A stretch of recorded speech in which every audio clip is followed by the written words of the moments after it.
Today's big show is on social Darwinism and social reform. Individualism is the belief that no matter what a person's background is, he or she can still become successful through effort. And this would be kind of the heart of social Darwinism. Social Darwinism states that humans have developed through competition and natural selection, with only the strongest surviving. This is an idea that was developed by Herbert Spencer, who adopted Darwin's theory of natural selection and evolution to society. He actually is the person who used the phrase survival of the fittest. Darwin, in his Origin of the Species writing, never used the term survival of the fittest. It came from Herbert Spencer when he's talking about society and social Darwinism. Social Darwinism claims that societies progress through natural competition, and that the fittest people, businesses or nations, should and would rise to positions of wealth and power.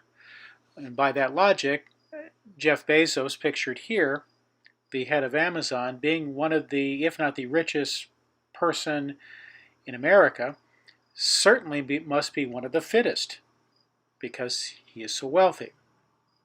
Wealthy equal fit. The unfit would fail. Poor equal unfit. Whether or not you were fit or not could be determined by your level of wealth. And social Darwinism the theory would go on to say that attempts to help the poor or less capable actually hurt society. It held society back when you use your resources to help poor people. And as I mentioned, it was Herbert Spencer who came up with the idea of survival of the fittest. An idea a little like this is the gospel of wealth, developed by Andrew Carnegie. It was a gentler version of social Darwinism. He said that wealthy people should engage in philanthropy, or use their money to create conditions that would help people help themselves.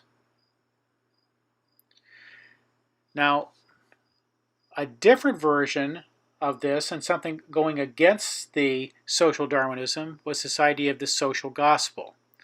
It worked to better conditions in cities according to the biblical ideas of charity and justice.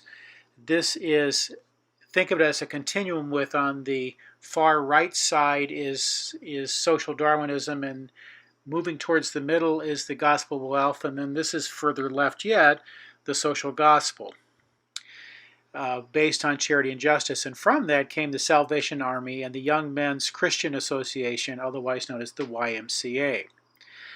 And finally, we would have the settlement house.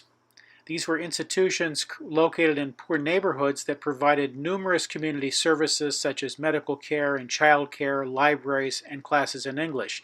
Remember, we have so many immigrants living in cities now, and this would become very important for them. This is a picture of the most famous settlement house, known as Hull House in the city of Chicago. And finally, I want to mention this idea of Americanization. This was the process of acquiring or causing a person to acquire American traits and characteristics. And this was done particularly in public schools. The American ideas about working hard and following the rules and doing your part, and all of these American values were taught in school. And some of the effects of this we still feel today, even though these were schools 120, 130 years ago, these ideas began. But sitting in rows and facing the front and standing in line, these are all part of this idea that came about from Americanization. And that's your big show for today.